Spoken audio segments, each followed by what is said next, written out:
नमस्कार। आप देख रहे हैं टीवी द्वापरा और मैं हूं आपके साथ श्रेया। और आज हम उत्तर प्रदेश के संभल जिले में गहमाए मस्जिद मंदिर विवाद की बात करेंगे। शाही जामा मस्जिद, जिसे हिंदू पक्ष श्री हरिहर मंदिर मानता है और मुस्लिम पक्ष अपनी ऐतिहासिक मस्जिद, इस समय कानूनी और सामाजिक बहस का मुद्दा बना हुआ है। शुक्रवार को इस विवादित मस्जिद में जुमा की नमाज के दौरान तनाव चरम पर रहा। फिलहाल खबर में आगे बढ़ने से पहले याद दिला दूं, देश और दुनिया की बाकी खबरों पर नजर बनाए रखने के लिए आज ही हमारे चैनल टीवी द्वापरा को सब्सक्राइब कर लीजिए और बेल आइकन के बटन को जरूर टैप कीजिएगा। फिलहाल आगे बढ़ते हैं और बात करते हैं विवादित मस्जिद और जुमा के दिन की, जहां संभल की शाही जामा मस्जिद शुक्रवार को एक बार फिर विवाद का केंद्र बनी। हालात ऐसे थे कि मस्जिद जाने वाले 3 में से 2 रास्ते बंद कर दिए गए, वहीं केवल एक रास्ते से ही लोगों को मस्जिद तक जाने दिया गया। सीसीटीवी कैमरों से हर गतिविधि पर नजर रखी जा रही थी। मस्जिद में जुमा की नमाज अदा करने वालों की संख्या भी अचानक बढ़कर करीब 3000 तक पहुंच गई। आमतौर पर यहां 400 से ज्यादा लोग नहीं आते थे। हालात को देखते हुए प्रशासन ने भारी पुलिस बल तैनात किया। पीएसी, आरआरएफ और 7 थानों की पुलिस पूरे इलाके में गश्त कर रही थी। वहीं सपा सांसद जिया और हुमान वर्ग भी इस मौके पर मस्जिद में नमाज अदा करने पहुंचे। हालांकि माहौल शांतिपूर्ण रहा, लेकिन तनाव स्पष्ट नजर आया।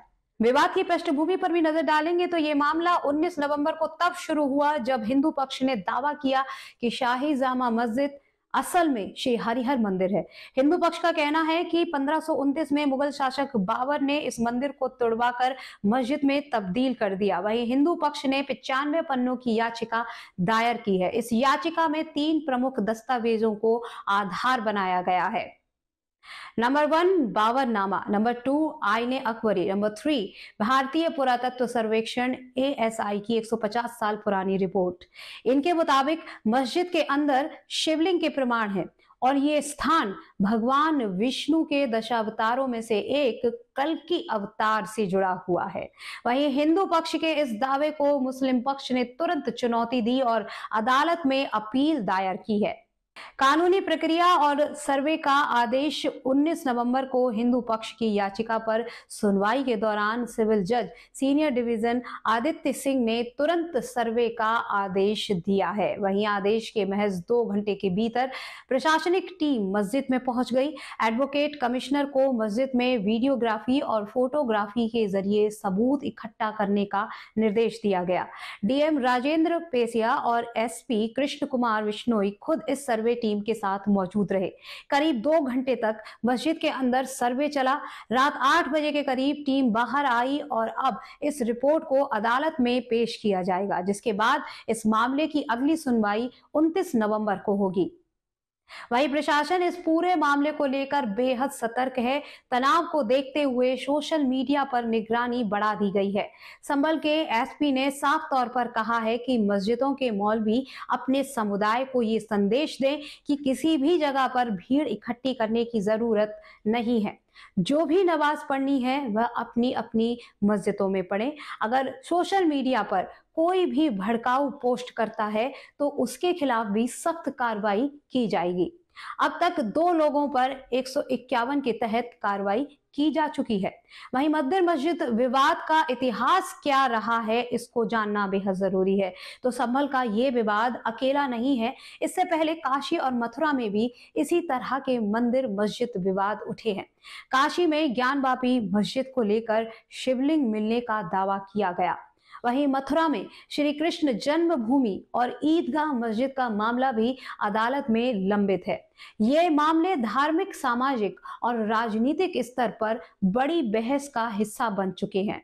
अब क्या कहता है असल इतिहास? देखिए, मुगल कालीन इतिहास अक्सर विवादों का विषय बनता रहा है। वहीं बाबर और उसके बाद के शासकों के द्वारा हिंदू मंदिरों को मस्जिद में बदलने के दावे बार बार उठाए गए हैं। हालांकि इतिहासकार इन दावों को अलग अलग नजरिए से देखते हैं। इस विवाद में बड़ा सवाल यह है कि क्या धार्मिक स्थलों के विवाद को, जिसे दुनिया जानती है कि हिंदुओं की आस्था को कुचलकर कब्जा किया गया है, उसे हिंदुओं को वापस करके एक मिसाल क्यों नहीं पेश की जाती है? समाज में शांति और सौहार्द बनाए रखने के लिए ऐसा करना क्या जरूरी नहीं है? समाज और राजनीति पर अब इसका असर क्या है? देखिए, ऐसे विवाद समाज को दो हिस्सों में बांटने का काम करते हैं। जहां एक ओर ये धार्मिक आस्था से जुड़े मुद्दे हैं, वहीं दूसरी ओर इनका इस्तेमाल राजनीतिक लाभ के लिए भी किया जाता है। तो क्या इस मामले में भी कोई राजनीतिक एंगल है? ये सवाल तब और महत्वपूर्ण हो जाता है जब हम देखते हैं कि चुनावी मौसम में ऐसे मुद्दे बार बार उठते हैं। अब इस सब का समाधान क्या है? देखिए, समाधान की राह न्यायपालिका से होकर गुजरती है और अदालत को निष्पक्ष तथ्यों पर आधारित फैसला देना होगा। इसके अलावा समाज के सभी वर्गों को शांति और भाईचारे का संदेश देना चाहिए।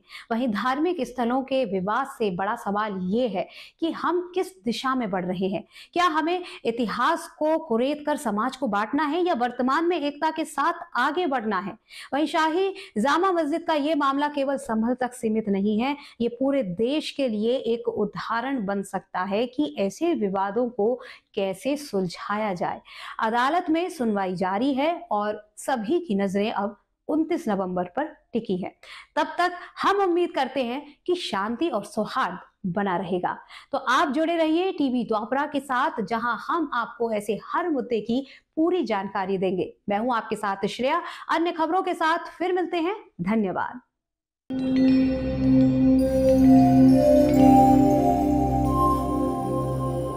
टीवी द्वापरा, संभवामि युगे युगे। अगर ये प्रोग्राम आपको अच्छी लगी तो लाइक, शेयर और कमेंट करें। टीवी द्वापरा के प्रोग्राम्स को हमेशा देखने के लिए सब्सक्राइब करें, बेल आइकॉन दबाएं।